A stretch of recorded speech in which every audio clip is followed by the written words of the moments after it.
respected Chairman and Secretary of the Institute of Chartered Accountants of India, seniors in the profession, and all my dear friends. Happy morning to you all. At the outset, I would like to, I don't know whether I should thank Prashant, because it's been 3 years I told I stopped speaking on any of the podium, and I literally took a decision that I will not speak in any of the podium or any of the places. It's just that I couldn't say no to Prashant. He requested, he said that, no, you have to be there. So I said, okay, I would like to be there for another reason is also there. As rightly told by my dear friend Vinay, I was first introduced to the podium to speak before the Chartered Accountant in the year 1998 by Vinay.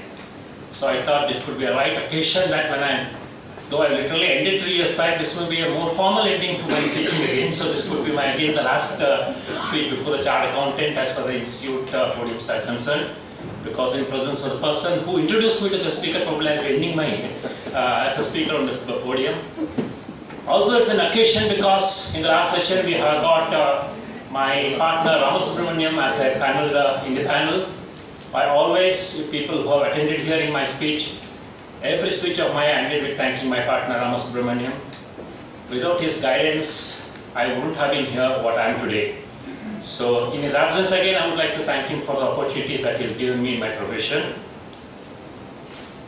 Going ahead with the topic, as again Mr. Vinay has said that there are very few sections which covers investigation and search. In fact, in this session probably it was designed so well that a bit of time is taken also in my session of 1 hour. That's good for me in fact, because there's nothing much to talk on investigation and search as far as the company sector concerned. Before going to the topic per se, why this is still important, that's where I start, so that you get an interest on the company side. There are very few people, in fact I'm very happy that a lot of youngsters are there. There's a tremendous scope in company side, and going forward there is a lot of scope as far as your skill of writing is concerned, because this entire company side, section 209 to 226 is more to do with your writing skill, how you respond to the investigation notices that's come to you. So this is more to do with that than to do with the search or seizure here.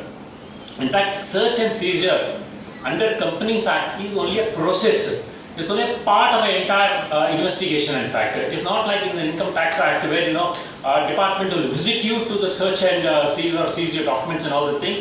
It is not that way it is. In fact, it's a process in an investigation, search and seizure. But still it has a lot of relevances. Just as I go forward, I'll tell you how it's important. Before going into per se, the topic per se, I would like to say how this Companies Act is carrying out importance. If you see some of the case laws, especially the 95 National Company Law Tribunal and NCLTs, some of the cases which have been determined, I'll just tell you a few of the examples. Very recent decisions. A company has held only 3 board meetings instead of required 4 board meetings.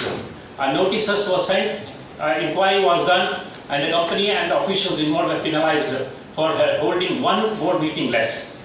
So that's where the importance of 134, the board report, comes when you say that how many meetings have been conducted. You also have a situation, even though CSR is in a virtual grant, a company which couldn't fulfill the CSR requirement as of the 31st March of the year, they could still do it by 30th of September by contributing to the Prime Minister Relief Fund. They couldn't do it for some reasons, by oversight, but they did it post that, before the next year, and say 31st March 21 is there, before 31st March 22, they did that, they contributed that, but still decision came and said, no, you have defaulted on the Companies Act requirement, a heavy penalty was levied. In fact, some cases where you have penalties lying, in Companies Act after 2013 Amendment Act, penalties are 1 crore to 3 crore, in fact to that extent the penalties are there. That is why Companies Act has got important. There are also cases where cost auditors were not appointed. Why cost auditors are not appointed and notices have been sent? These are all the things, our usual audit, of course, as an auditor you may not be really concerned, but the notices will come to the company where as an auditor probably they will come to you to reply. This is a stage where you've never been into, as profession has given a lot of opportunities. Probably we should gear towards that. So these are the kind of notices which have been coming. That's why Companies Act going forward is a very, very important area of practice. So I'm happy that to the extent a lot of youngsters are here. Now search and seizure, coming to the topic per se, Section 209 and 206 to 229, about 24 sections covers in chapter 14, investigation and search and seizure. In these sections, between these sections of 2 sections I'll not be covering, 212 and 213, that is on SFIO, Serious Fraud Investigation Officer, because that itself is a different chapter. It takes long time, so between the time what has been given to me, I will not be able to cover an SFIO, and it's not directly involved with the investigation search as such also. Because of that, I will not be covering anything on SFIO, but in the post this break in the tea session, I'll be able to answer any of the queries on SFIO is concerned. The provisions are more to do with, there as I told you, only 2 sections covers on search and seizure. In the entire 24 sections, only 2 sections covers on search and seizure. That too only a marking remarks, not a procedure or anything like that. Here, unlike your income tax, or probably I don't have much of a knowledge of the GST, unlike your income tax, it is not that authority will come to you. It is because of certain document that has been submitted to you, authority will go into that. In fact, company itself, the members of the company itself can go and ask for the investigation of company. It is that extent, it is totally reversal in fact. They don't know it's a voluntarily coming. Here is a voluntarily on the part of a company or a member itself for seek for an investigation. Of course, other than investigation that is being carried out by the central government based on the public interest litigations and all those things. Other than that, it is you yourself can seek for an investigation of company affairs. So to that extent, it is different from the provisions of the Income Tax Act is concerned. How this entire Companies Act works, the investigation and search seizures are concerned, the process is what you see in the last line here in the slides. It's so that information which could be provided by you as a company or as a member, or which is available to the registrar of company based on the documents that have been filed by the company. It is that information is the first source of investigation as per the Companies Act is concerned. So that is the information will lead to an inspection. The very immediate action of the information that is available with the company's registrar of company is that they will ask for an inspection. They will send a notices to the company saying that we would like to inspect your books of account, we would like to inspect your records. So they will lead to inspections, which in turn will lead to inquiry. Once the inspection is done and they do the inquiry on the records of your company or the documents submitted by you, so inquiry will in the end lead to investigation. If they find something is not appropriate in the company or as the members whatever they told, it will lead to an investigation. So this is the process which goes on. Information, inspection, inquiry. Till that time absolutely nothing to problem, it's only a process which in turn will lead to an investigation, and in the process of this investigation there is a couple of provisions where company can enter into your premises where the books of accounts are there. On what context they can seize the books of account. It is not that because something has happened they will seize the books of account. On what context they can seize the books of account, at what period they can seize the books of account, I will tell you as I go forward. So this is how the process of the Companies Act goes. And after your search and seizure, inspection and search and seizure, if you found to be convicted of an offence, and then the penalty is quite severe. That also I tell you in the later stage, it can lead into section 447, where it's a fraudulent transaction or that you may be termed, when I say you, it may be the company and its directors who may be termed as a fraud, involved in a fraud transaction, and they not only have to lay down their office in that particular company, if there happens to be the directors or a managing manager or key manager person, they may have to lay down the offices of every other companies where they are directors or a manager or a KMPs. So this is the consequences of a inspection that goes on, investigation that goes on in the Companies Act.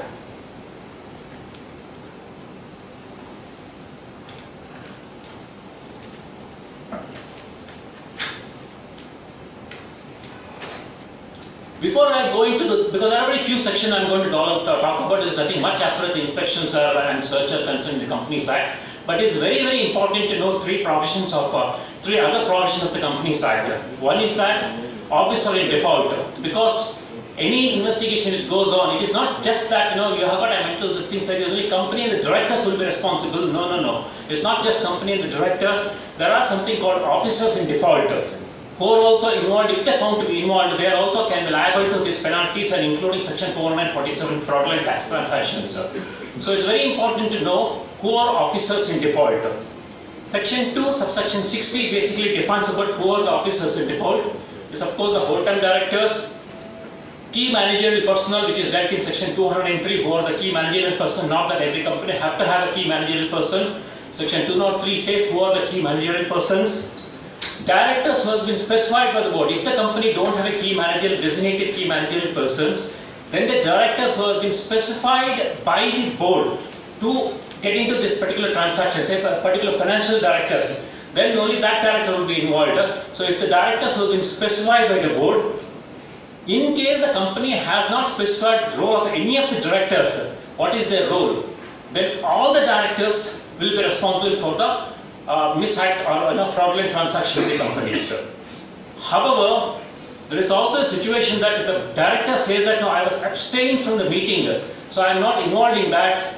Please, it's not a case here in Companies Act. If at all the minutes of the meeting has been circulated to the directors who are also not part of that particular board meeting, and if directors have been circulated with that minutes of the meeting, and directors are aware that certain things are going wrong, even though they were absent in that particular meeting, having been aware of this particular resolution that has been passed in the board meeting, they also will be held responsible for any fraudulence of transactions or destruction of evidences and all those things. So to that extent, it's very important to know that who are all officers in default.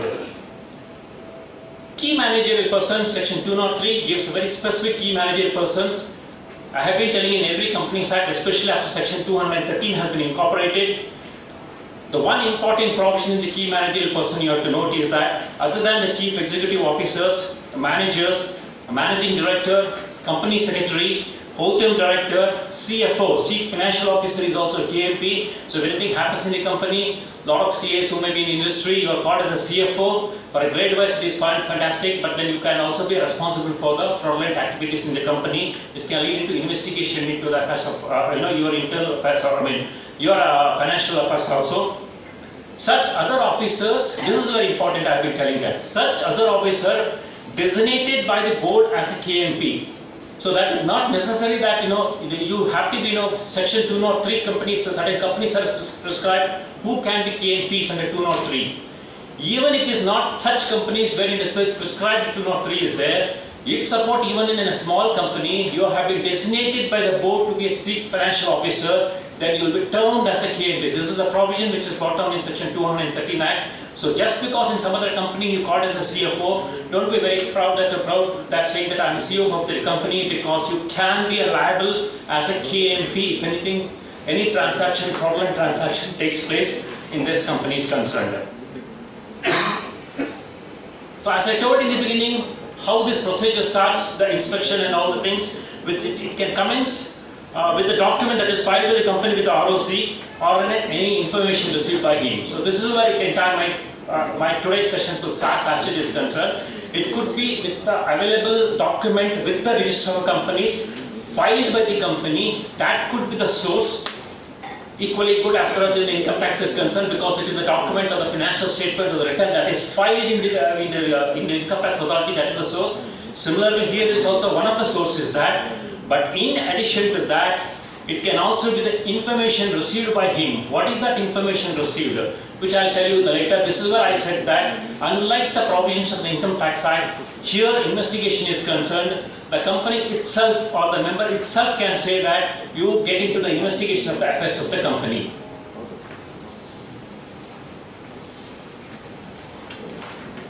When I said about section 447, how serious it is, of course, it's nothing to cover with 209 to 206 to 229. I would like to just draw your attention to section 447, which is a new provision which is introduced in section 2013 Act, punishment for fraud.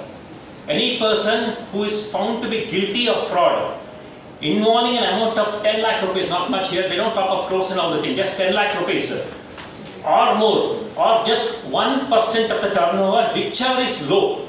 So it is 10 lakh rupees or 1% of the turnover, whichever is low. So if at all it happens to be 1% of the turnover which is lower, less than the 10 lakh, still you can be a fraud, it can be termed as a fraud, shall be punishable with an imprisonment of at least 6 months and can extend up to 10 years. And it can also be liable for fine which shall not be less than an amount involved in the fraud and can go up to 3 times the amount. So if at all, as I told you earlier, if the fraud amount is say 1 crore rupees, the penalty could be even go up to 3 crore rupees. Similarly, in section 447 says that the fraud involving an amount of less than 10 lakh rupees or the 1% of the turnover, whichever is lower, its punishment is about 6 months and it can extend up to 5 years, and also liable for a fine which may extend up to 50 lakh rupees, or it can be both. So imprisonment is what, which is more prominent played role, though we don't have come across many of the cases, neither in the report in the papers, but there's a lot of imprisonment which has been taking place in the Companies Act concern. You may have to go for computing and all those things. Unlike, I have not come across many situations where in search seizure that in prison, though there have been notices have been issued, it may not be that rampant as compared to the Companies Act. Though the provision is not that stricter in Companies Act compared to the Income Tax Act, but as far as the fines, penalties and imprisonments are concerned, it is more stricter here because you don't have to go for further appeal and all the things. It is at the first level itself. The registrar company, after submitting its inspection report to the central government, who in turn of course delegate this authority to the regional director, can levy penalty, and that's the final penalty. You can't go on appeal on that. So it is so fast and so immediate as far as Companies Act penalties are concerned and imprisonments are concerned.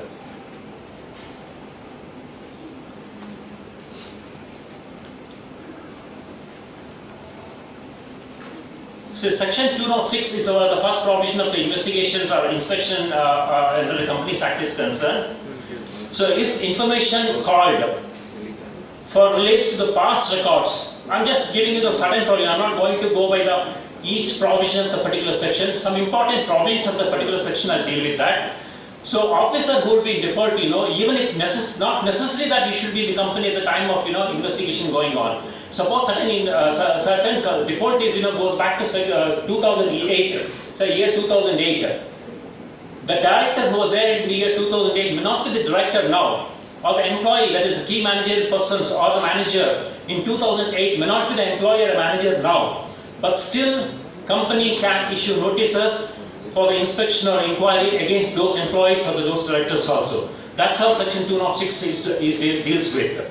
So it is not necessary that present employees, and later on it says that they are bound to give the information. What is the responsibility of those people whom the notices have been sent? They cannot just say, I'm not in the company, so I don't know anything. They are bound to reply to these notices or give information. So based on this information, if ROC feels that business is carried out for a fraudulent or unlawful, this is more important. It is not that just inspection will carry out for any reason.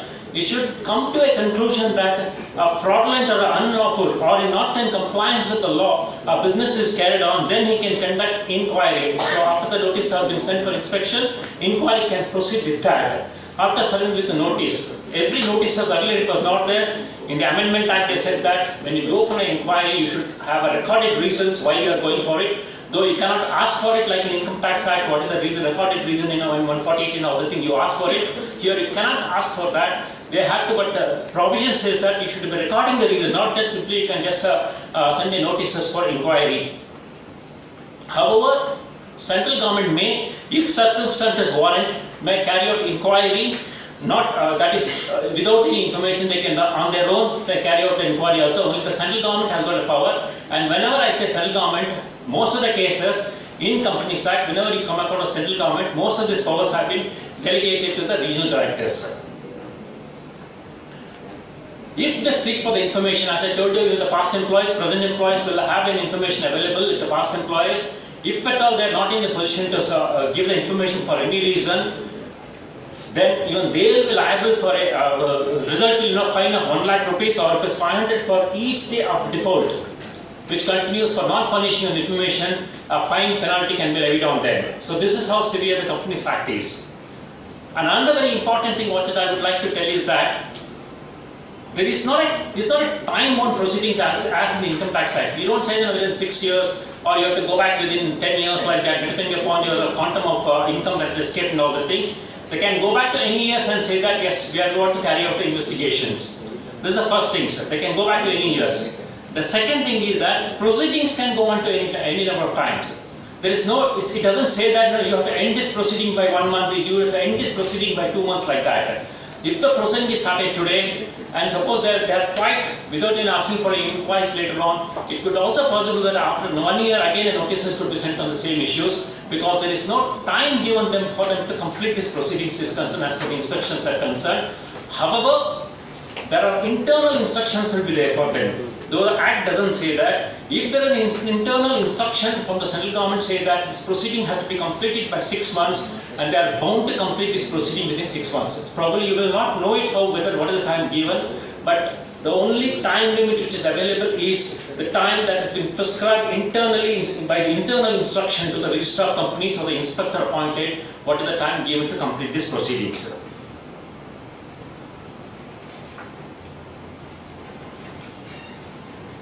Of course, number of notices, he will first issue a notice, and if you are not responded to the notice, he will not take any action as per the first notice is not being responded, but he has been given power to issue a notice again for the same offence. It is the second notice which has more consequences. If you are not responded to the second notice within time given, then probably what I am talking about, a penalty, you can start, it triggers. So the first notice you can be relaxed, not that I am saying don't respond to that. But the second notice, which have more consequences, if you don't respond to the respond was the information asked for.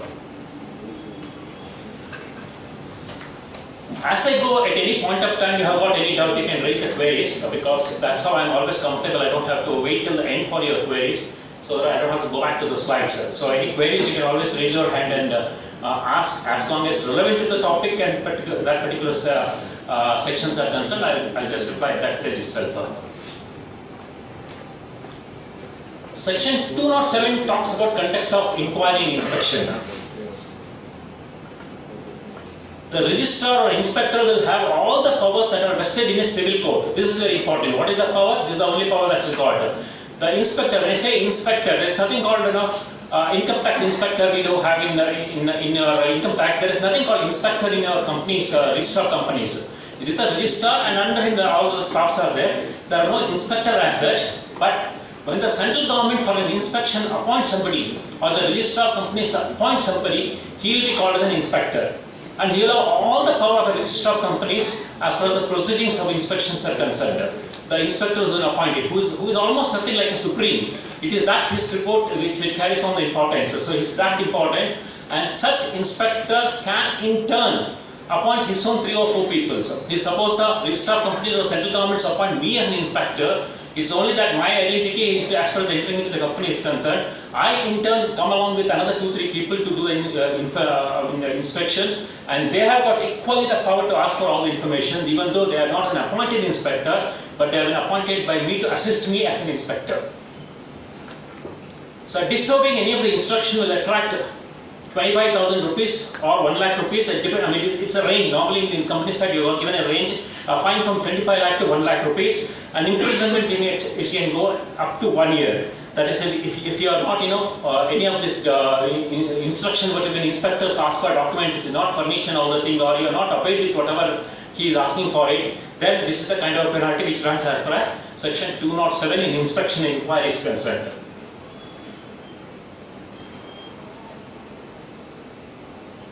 This I already told in the beginning, a very interesting provision. He deemed to have vacated his office. The moment he has been found guilty, convicted, he deemed to have vacated not only that particular company, he deemed to have vacated office in all other company where he is holding that particular post of director or a KMP. So these are the consequences of an inspection or rather investigation. Section 208, which I am not covering, is basically a report of an inspection. The inspection, whatever is done, a report has to be given by the registrar or the inspector. It is not a public document. He cannot publicize whatever the inspection is done. He cannot publicize this. Neither you have got any right to ask for it. What is the report you are going to give it? It's a pure internal information that he is going to submit his report. You will not have access to that. Neither you have a right to access to that when he does the inspection or inquiry and submit his report to the central government. So till that time, none of the directors and none of the employees with whom he has collected information have a right to ask for this information. It is an internal information, inspection report, which he will submit to central government. So that's basically about 208 submitting the report is concerned. Come to section 209. I said two section deals with that, 209 and one more section 219. These are the two sections which talks about seizure and search and seizure. Section 209 is titled as search and seizure, but it's not as search as in income tax, as I told in the beginning. Because in the process, if the registrar of companies or inspector feels that documents are going to be falsified, or there is certain destruction of a document is going to take place, or if I got any of those kind of information that there is something internally can happen where the documents will be destroyed, books and records can be destroyed, or it can be mollified, or some other entries may be passed later on. If they feel in such situation, they have got a special power. Only a special court can say that yes, you can. Special court have been 435 to 440. 435 to 440 talks about special court in Companies Act. So section 435 440 says special court. No other courts. What are the special court as defined in 435 to 440? When based on the permission from the special court, then only they can enter into a premises. Till such time they cannot enter into premises. Here they can enter into premises of an auditor also if they got an information to say that the books of accounts of the companies are with the auditor's office or are with the company secretary officers. So this is one place for as an auditor they can come into your premises also, provided a special course had directed them and they have got information saying that the document will be falsified or certain records may be destroyed and all those things. They can also enter into your premises also. This is the only place where auditors will be liable. Otherwise, there is no other provision where they, unless they found you to be in a fraudulent involved, there is no other place where there is a in this inspection inquiry where auditors will be involved. When I said in the beginning there is no time bound, it's not a time bound. Yes, entire proceeding of an inspection and submitting a report and then sentencing and conviction and all the things, no time bound. But these are the provisions where it's very time bound, unlike your Income Tax Act also. Here it says that if you have seized the books of account for this purpose, the reasoning is there, then you are being given 180 days. You have got to retain the books of account maximum 180 days, not more than that. You have to retain the books of account from the place where you have seized within 180 days. And if you feel that you are not able to complete your investigation or proceeding or inquiry within that 180 days, you have been given, that is registrar or the inspector has given another 180 days. But not to retain the books of account, you have to retain the books of account, but you can do the inspection of books of account for another 180 days. So in entirety about 1 year you can say that 180 days plus 180 days, not more than that. So you have to retain the books of account within 180 days. If you have not written, you can always have the right to ask for retaining the books of accounts. And when I say books of account, not necessarily the financial record, it could be all kind of records or document which has been seized coming into your premises. And for next 180 days, you can only take the record of your books of accounts, after giving back the records and documents to your view.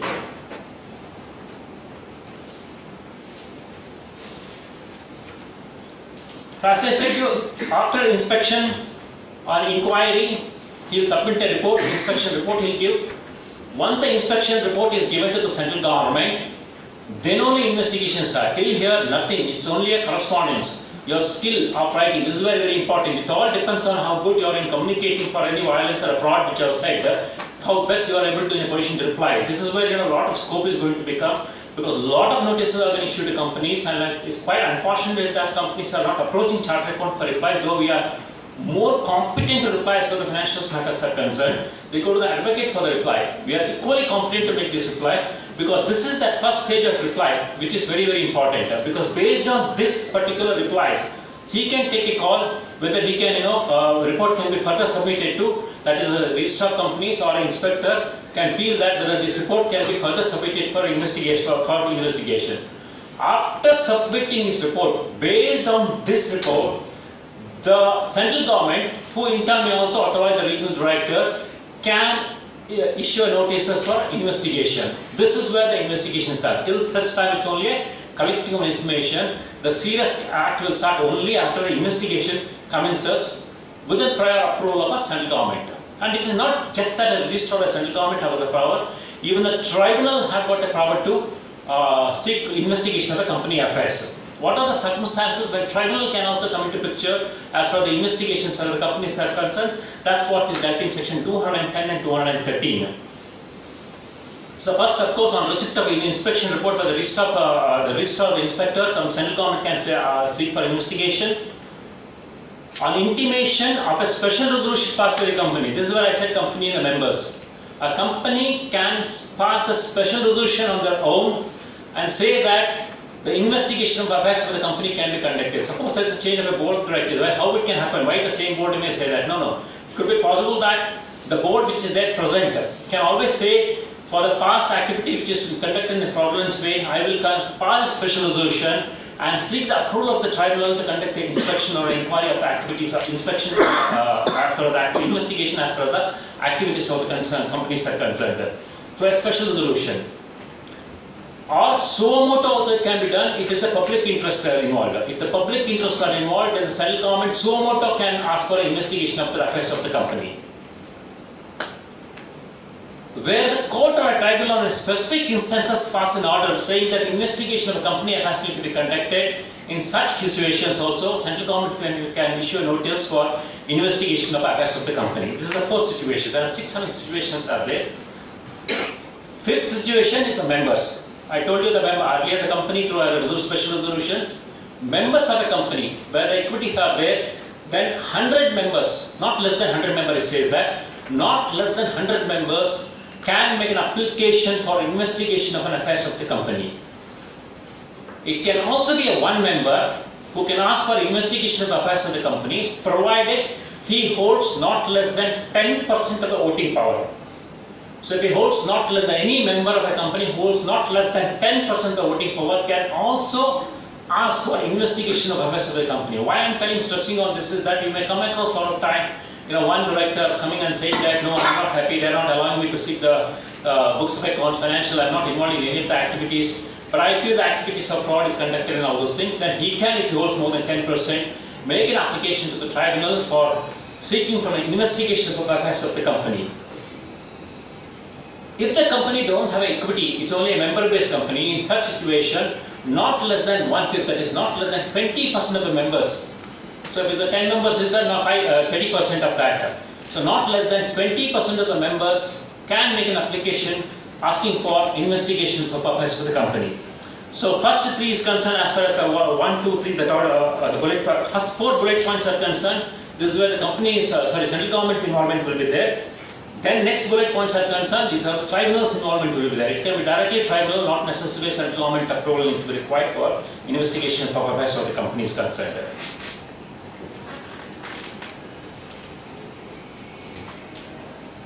So if the business of a company is being conducted in intent to defraud its creditors, members, or any other fraudulent, why I am saying is that it is not that just for the sake of it, you can just make an application for investigation of affairs of the company. You should also, when you make a special resolution or when you seek make an application for the tribunal for seeking an investigation, you should also submit along with that enough evidences saying that affairs of the companies are conducted in a fraudulent manner or is a defraud, creditors likely to defraud the creditors or certain activities are conducted in such way, that kind of evidences you have to produce along with your application. It is not just as I got a 10% or more voting right, I can go to tribunal. You should have enough evidences to say that it is happening. Then only you can seek a tribunal to issue an order or issue a notice for investigation of affairs of companies concerned.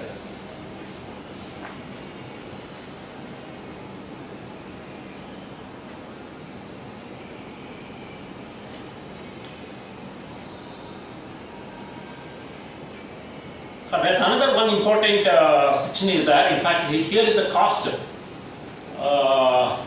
It's a very small provision, in fact. In the course of the investigation officer or the inspector or registrar can seek, deposit of up to 25,000 depending upon the fraud involved in the turnover of the company, just 25,000 rupees. They may ask you to deposit 25,000 rupees. It's a very small sum, they'll ask for it. And in fact, what is the beauty of this particular section is that because of your application, after seeking a deposit 25,000, if the person on whom you are lodging a complaint proves guilty or if he's been convicted, and they will return you the 25,000 rupees. So this is the beauty of this company site. Everywhere it's collection, there's something written is also called in company site. So this is how the provision 214 talks about.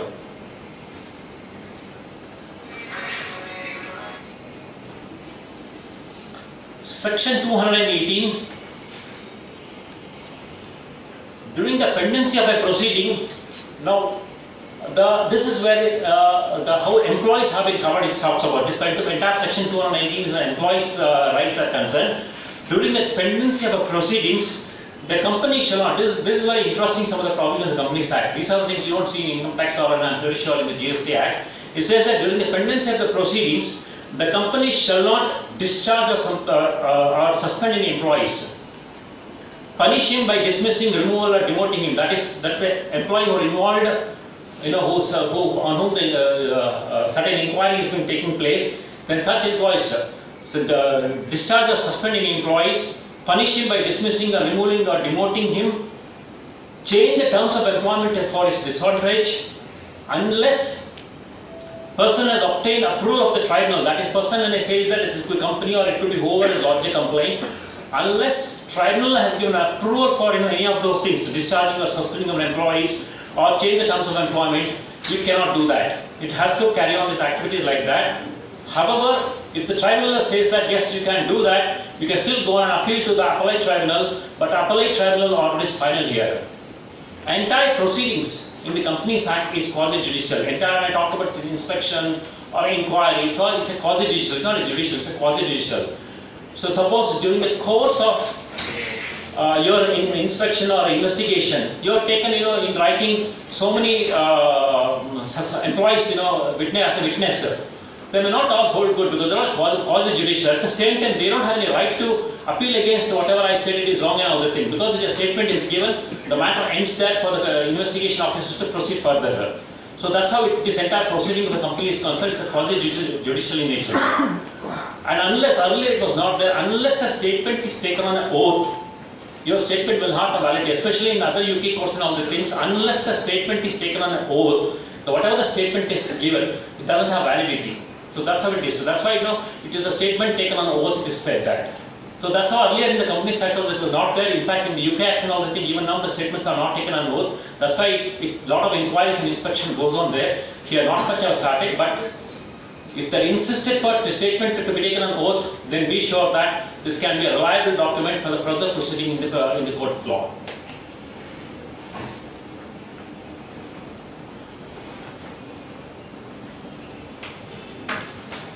This also gives a wider power of the investigation is concerned. That is, at the approval of the central government, if the registrar or the inspector feels that investigation can also be carried out not only in that company, they can also can take permission to investigate to the affairs of the holding company, investigate to the affairs of the subsidiary company, or if I am a subsidiary of another holding company, any other subsidiary companies also, they can give a power to investigate. I can seek a permission. That's when I say I, registrar or inspector can seek permission to investigate the affairs. It is like connected cases, what they call in income tax, all the connected cases. It's something like that. Here they can seek a permission to get into not all other companies, holding company or subsidiary company, or if I am a subsidiary, all of the subsidiary company of such holding companies. Any body corporate which at the relevant time be the subsidiary or holding company, or any body corporate which at the relevant time be managed by the same managing director or manager. So investigation notices can come to X company, but during the course of the investigation they feel that the same MD was also controlling the affairs of certain other companies at that time, the investigation can extend it to such other company also, even though managing director or a manager may not be the managing director or manager of such company when the investigation notice has been issued. So the power can extend to such other companies also. Any body corporate which at the relevant time has the directors comprises nominee of the company, that is same like managing director said, the same directors are director of such other company, then it can extend to such other companies also. When I say that managing director, manager and employee, and I say that, who's manager? I said about in fact key manager person. Either manager is a key manager person, or manager is anybody you call, because every company has a manager, general manager, operation manager. An entire company side goes with three things. The officer in default, that is officer in default, key manager person, director of course is always there. Any offences are concerned, always what are director, key manager person, manager. So who officer in default? Who is the manager? So who is any idea? Sir, substantial managing power. Who is having the substantial managing power? Who has the substantial managing power of the affairs of the company. Any other views? In fact, he is right. It's 253 says that, section 2, subsection 53 says that if any person who may not have been designated in anything, but he is the one who controls the affairs of the company, he is the one who's been given substantial power to operate the company activities, whether it be a finance or operation, whatever it is, he is called as a manager in the company side. So you may not be anything, but if you are the one who are managing the company, if they come to know that you are the manager of the company, then you can also be liable for get notices for investigation, inquiry, inspection and all those things. There's only other place where I said two sections are covered. One is of course the search and seizure, and another place is freezing of accounts. As for the search seizure terminology of income tax is concerned, here also freezing of assets of company is concerned. It is not that they can freeze forever and all those things. Only in the situation, it's not that I'll just go and freeze the account for something. It's only in the situation where it feels that there is likely to be disposal of an asset, or there is likely to be destruction of an asset. Such situations that they feel that is going to happen, then tribunal has power to direct the registrar of company or inspector to freeze the assets of the company. But it cannot be freezed for a long time. They say that only 3 months time is given. You can only freeze for 3 months, not more than that. So if we feel that an asset are going to be destroyed, or removed, or disposed of and all the things, you have got a power through a tribunal to freeze the assets for only 3 months. Within that, whatever action need to be taken, you have to take as a registrar or an inspector to see that assets are recovered. However, after that particular notice, if at all the registrar or inspector feels that the company has removed or disposed the assets and are concerned, the consequences is quite severe as per the companies. As far as officer in default is concerned, you can 1 lakh can go up to 25 lakh, or you can even get into imprisonment for a term of 3 years. Just because you sold asset in the inspection or investigation going on, it can result to 3 years. Because as an employee, if you are a key managerial person, you have to be extremely careful when the affairs of the companies are going on. This for those who are in the industry is concerned. So what can lead to an investigation? These are the consequences of an investigation. An investigation can lead to disqualification of a director or a key managerial person, not only in that company, to be a key managerial person or a director in any of the companies. It can result into a criminal proceedings in the company, even though it is just a matter of investigation. Investigation in an affairs of a company proves to be fraudulent, you can be charged for a criminal proceedings also.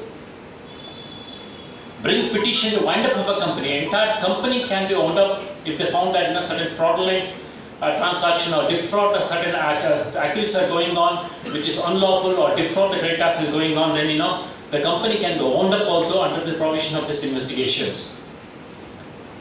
Bring petition to prevent oppression and management. It can also oppression mismanagement can be prevented by this investigation, affairs of investigation.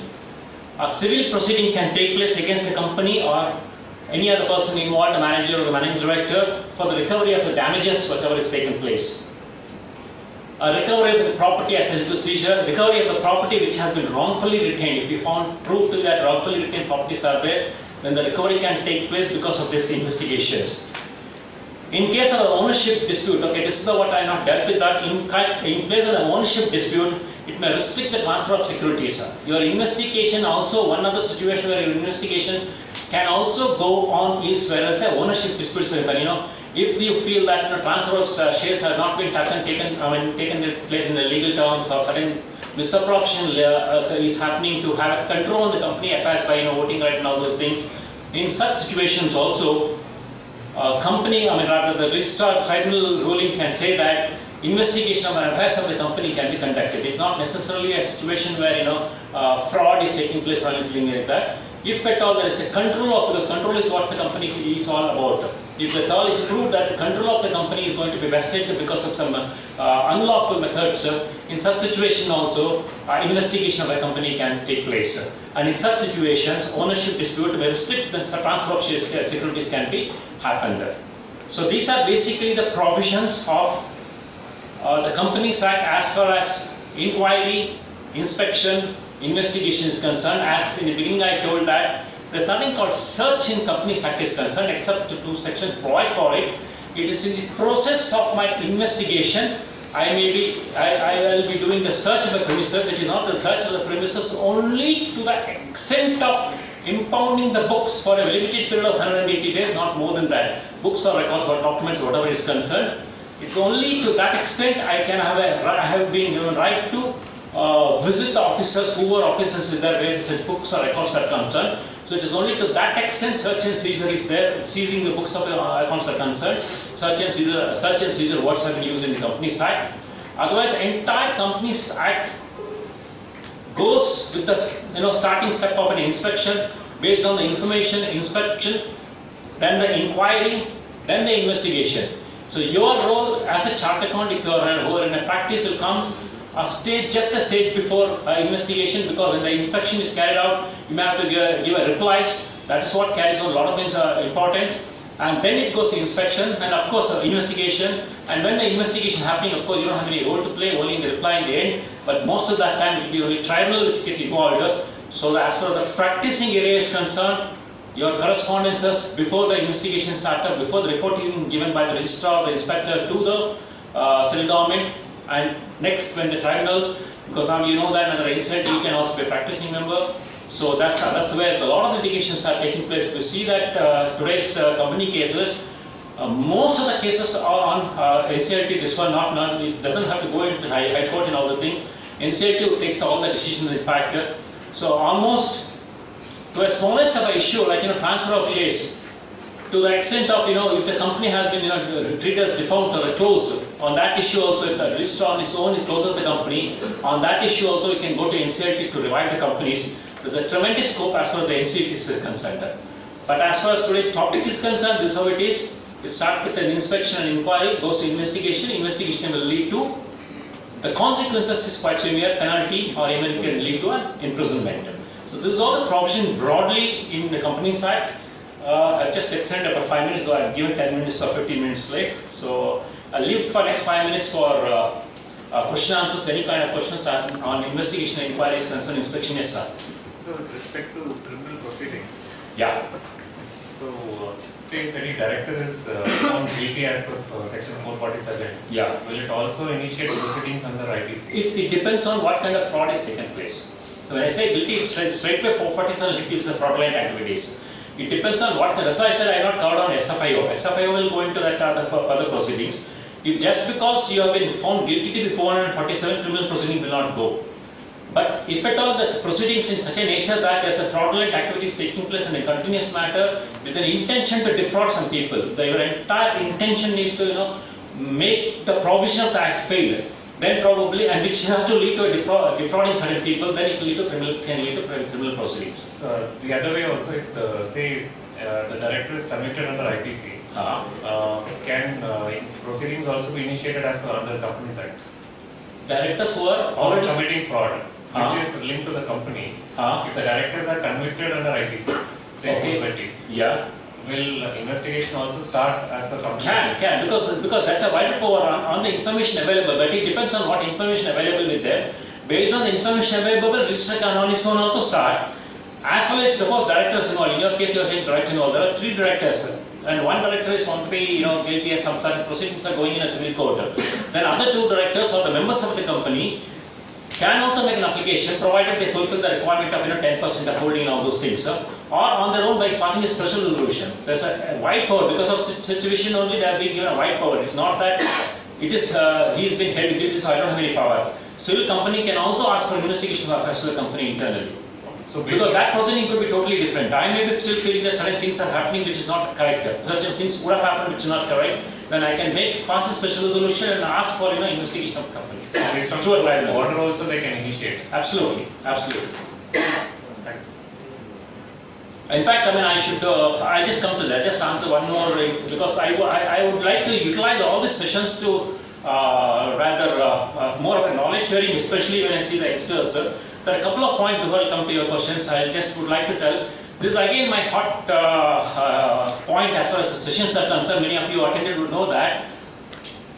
Not following, as an auditor I'm talking about this, not following certain provision of the Act is not, what is that, you have to give an adverse opinion. You have to be clear to what extent that leads to a misrepresentation of financial statement. Certain provision of the act is not followed, hence I am going to qualify saying that it is a qualified audit report to be safer. No, that's not how it is. Not following certain provision of the act, not necessary that it is a qualification unless it leads to a misappropriation of financial statement or a misrepresentation of financial statement. That one thing you have to keep in mind. Second thing, as a matter of as warning, I would like to say that probably some of them may be knowing it also. We have got a very bad practice of being good. This Companies Act is no more concerned. You have to be legal, not being good. We as a chartered accountant in many places have lending our office addresses for when the companies are formed, have been becoming the first director of the company. They say, okay, 2 foreign directors are there for a short time because to ease the form of the company, I'll say I will become a director for some time, or I will say that my wife will become a director of the company. We lend our names, we lend our office addresses. So all things are led to problems now. So such officers issue a notice saying that how you have been given a registered office, it's illegal and all those things, you're not given a right way, especially when the directors have, as an auditor, his relatives or whoever has lent a name. As a director, notice because as I said to you, a proceeding for a company which happened in 2008, a default which is happening, the chain, some blockchain marketing company or something, the proceeding is going on. In 2008, he has lent his name, he or his relatives have lent a name. And within 1 year, once they appointed the directors, they have resigned also. But they said no, the proceeding has started in 2008 itself. The intention itself of a forming company was to defraud the public. So the notices have been issued to him also, even though he is no more a director, and the proceedings are still going on. And this is where it has come. It has gone to an extent saying that it can lead to a criminal arrest, imprisonment. The passport have been impounded. And that you'll come to know only when, the court notices, they will not send you that when you wanted to travel abroad. Suddenly they said, no, you can't go this one because your passport has been impounded by the direction what is given, you will not be allowed to travel. So it can go into that extent, so you have to be extremely careful when you lend your name, don't be good. Be a professional. Yes, sir. Sir, there are two shareholders that are one is 51% and another is 28%. Yeah. So 51% want to control the affairs in a wrong way, and the minority went to tribunal and he gave some relief. But I want to understand what relief he gave. He still holds 51%, correct? Okay. By no way means it is possible to change the shareholding. I'm asking you. One is holding 51%, one is holding 48%. So 1% what you call he is doing some other work, means wrong work. 14%. No, 51%. Okay. So the 40 means the minority can ask to stop that wrong work, correct? Yes. But there is no way what you call tribunal can change the shareholding. Cannot change the shareholding. It will not. As far as this is concerned, as far as my entire proceeding is concerned, it will not come at all. Because the ownership dispute. So yeah. What kind of things will happen in ownership dispute? When in my presentation I said that. Yes, correct. Yeah, that is where if you buy say 51% and 48%, it's okay. Now yes, 15% you can't change it. Because it's the other way around. Suppose now the 48% is there. The 51% fellow feels that I'm 15%, nothing can happen unless the AGM general meeting resolutions are passed. But this 49% holding, because he is the controlling the affairs of the company, he does certain issues in such a way that where the 51% will become a minor and this 48% will go up. In such situation, they can restrict on the transfer of proceedings of getting a right on the companies, the voting right on the companies in excess of 15%. He will issue further issue of shares, saying that I'm going to issue further issue of shares without sending a notices for him to either right issue or whatever it is. Then he is not aware of it all, and he says a right issue, since you are not subscribed to that, I am subscribed that, my voting has come more than that. Then he will have a control. Such situation, which in turn can lead to, because intention is to sudden defraud or take the asset or sell the asset. That is more important. Not just holding is important. The holding, which intention of the holding is to make some defraud the creditors or defraud certain activities, then only, or contravene the provision of the act, then only they can involve in that. Then only the investigation can start. Otherwise, they will not start investigation. Yeah. Sir, so this inspection, the ROC has the power that if ROC feels that the business is not conducted in compliance with the law, then ROC can go for inspection. Yes. So whether the non-compliance of laws like GST law or any other law, and if there is any pending cases going on, so can that be a basis for the ROC to take the inspection? No. What? That's why I said, non-following the certain provision of law, ROC will not come into picture. Registrar or inspector will not come into picture. The intention has to be to defraud. Intention has to not, when I say disobey the law, the intention of disobeying law also the consequences they'll see that. Just because, as I said, the GST law is not followed or certain qualifications are in audit report, they will not come into all that things. That there's an active involvement of a defrauding certain things or falsifying books of records and all those things. If such situations are there, that's why I said they may still, based on the level of complaint, they may still look like not because GST law is compliant, because certain of routine testing, they may still do an inspection. They may send a notice inspection, ask for a record and do inspection, but it may not lead to investigation. They may just do that and then keep quiet, that's all. Sir, but like if the case... They cannot, in fact, I'll just put it that the registrar company cannot come into the operation of a business are concerned. It is for you to do that, unless it is proved that there is going to be fraud or something going to be, that kind of things are going to happen. And so one more question, in this section 218, if the... In fact, I didn't cover that. There is a provision where, even if a creditor feels that 1 lakh and above is outstanding is there, and if he feels that, they are not going to pay me, that 1 lakh plus should be there, then he himself also can make an application for that. That's also in the provision. So creditors have been given power for that. To seek, to tribunal saying that, get to address of the investigation of the company, but as I said, not just because I am 1 lakh, I'll go to tribunal. I should be in a position to say that company is, ultimately doing a business which the intention is not to pay at all for us. So you should have enough evidences to say that, then only tribunal will guide for the investigation. So in 218, if the company wants, during the pendency of the proceeding, if the company wants to remove the employees or take action against the employees, it has to go to NCLT. And if the NCLT objects, then it can go for appeal, correct? Yes. So, but the provision says that if any person is dissatisfied with the objections of the NCLT, but what if the employee is dissatisfied with the approval of the NCLT? So can employee have any remedy for that? You are saying that in the tribunal, the employee has got a remedy for that. If I'm asking. You want employee not to be removed, so whether employee has got a remedy in that. Yes. Not under this provision, probably under civil, some other proceeding can do that. For this proceeding is only given for the company this thing is concerned. Because they should remove that. And if at all the company removes it, he's got some other proceedings, maybe some other court and all that. But in Companies Act. Not under this particular part, yes. Last question? 11:50. So in your Two questions, okay. One more is standing. Two questions, I think. So in your deliberation, you said that reasons for taking up the inspection, although it's being recorded, it's only an internal document. Yes. So how does the inspectee get to know what exactly is the reason? Is it not violation of principles of? No, that is what I said. Unfortunately, it's not like this. It's quasi-judicial. It's not in violation as that stage is concerned. However, based on the inspection report, investigation has been ordered, and when the investigation concludes in convicting or whatever it is, at that stage you have got a right to ask for it. Not at the initial stage. Until I said no, until the inspection report is given to the investigation, you don't have any right to ask for it, how will the investigation or why this investigation carried on, all the things. So once the investigation procedure is completed, then you can ask for it. When you want to go and appeal against that, then only you got a right to ask for it. Until that such time, again it's for them to give or not to give that, because it's a quasi-judicial function what they do with that. So that's why I said even when I during this inspection, if I suppose some statement from some 2-3 employees, that employees will not have to do anything because they are not bothered. They given on the statement. They don't have right to tomorrow say that no, I given wrong and all that. Unlike where income tax you can have got a retrieval of a statement and all that. Here they don't have that also, because it's all quasi-judicial function till such stage. Yeah, because to compare it with the GST law, we have a provision where the CRPC proceedings are referred under section 67. So, but here in companies law, is it only an independent, the procedural part of conduct of inspection and all, is it independently available in the companies law, or is there a reference to any other connected proceeding of inspection, sir? Yeah. No, it's as per the specific provision of 209, 206 to 20929.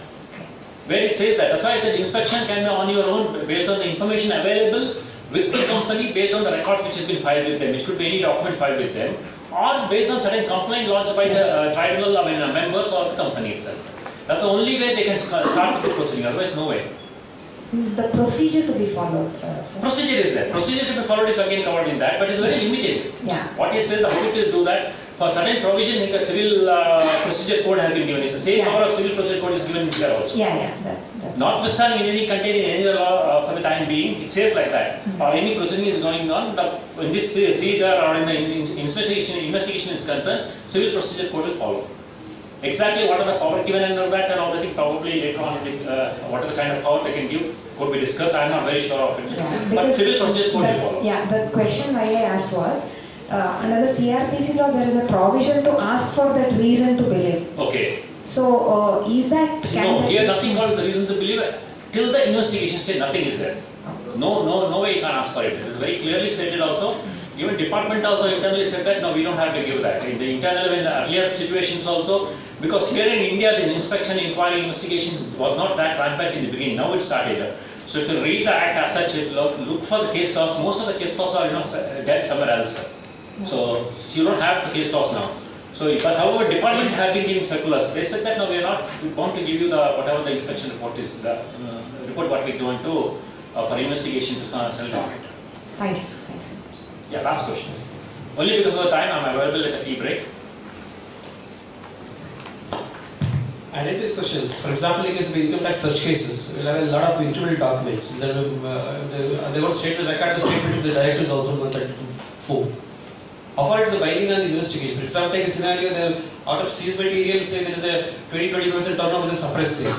There could be like that in several instances. What is the impact of those documents, those income documents and declarations given in the Income Tax Act 132 on investigations under the companies? It's a good question. I will not answer deliberately. Maybe I'll answer to you in the tea break because this is a question which is going to be put to the panel. So many Because issues. I know the panelist Sanjay, what are the questions? What are the So many questions issues that will is have going to be there. This will be there, otherwise also we can raise that because I would rather be happy they answering it than me answering it. It's with the It's a very interesting question, it's answered there. This is covered in the CARO also. Yes. In light of that, Yeah, CARO I did cover also. In the CARO, it's only limited extent we have to report on that. As far auditor is concerned, as far as section 206 to 229 is concerned, except for if you are holding the books of account, that's only will be liable. Otherwise, no way auditor will come into picture at all. right there. Unless 447 intention the fraud is there, 447 issued. Otherwise, nothing is there. Of course, in the CARO reporting, one place is there. In the what are the extent not disclosed and all the thing, you have to do that. That's only for where CARO is applicable.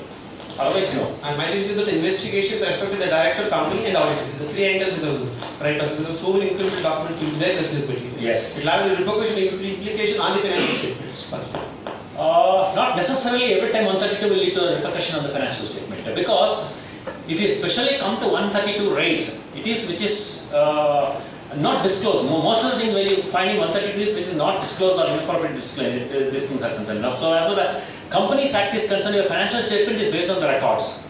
See here, I'll tell you one example. Suppose the cash is never in the books, so there's no question of repercussion on that as far as the financial statement is concerned. Or say there are certain purchases are made by availing the wrong invoices. A lot of GST cases are happening. Need to take the input wrong availed invoices. However, in Income Tax Act, they can prove. They can also go to that particular case and say that whether you're supplied or not, yields are not supplied. Then he'll come to know that you're not. Because of this, you're shown more purchases and all those things. But in the Companies Act, from the audit point of view, you have only done the audit as far as concerned. Because you have based on the document, you have whatever available test with availability, you have seen that this document is available for recording of the purchases. I don't have to go to every purchaser, say there's a legal supplier and all those things. To that extent, as an auditor, you are very, very safe. Absolutely no problem in that. However, if it's a rampant business, intention itself is to fraud. That is very, very important in this particular provision.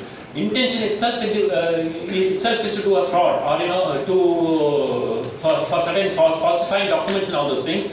Then registrar on its own can come into an investigation of a company. So my notice is a little bit more than that. Yeah. In the 132 statement, directors they're being sometimes compelled to be confessed. I mean, 132 they've declared Nothing like that. I have a 30%, 40% undisclosed. Yes, as I said, in this session also is covering it seems, otherwise also in panel discussion it's covered. But I'll answer you there. Impact on investigation. Yes, sure. Thanks, sir. Sure. So certainly because of the time, I'm not going to extend my question and answer session as is concerned. The sections I almost covered. I don't think which are the important provisions are concerned. Once again, I would like to thank the branch, the alma mater for me, who've been allowing me to present myself everywhere. Thank you, Chairman and the Secretary. Thanks, Prashant, once again, to bring me back into on this stage. Once again, I would like to thank my senior partner Ram Subramanian in his absence for guiding me throughout my career. Thank you very much for your very patient hearing.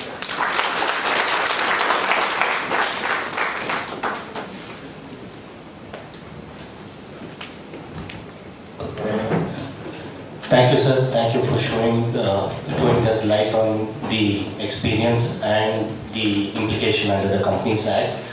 As a mark of gratitude, I request Chairman of Bangalore Branch to hand over a memento to the speaker.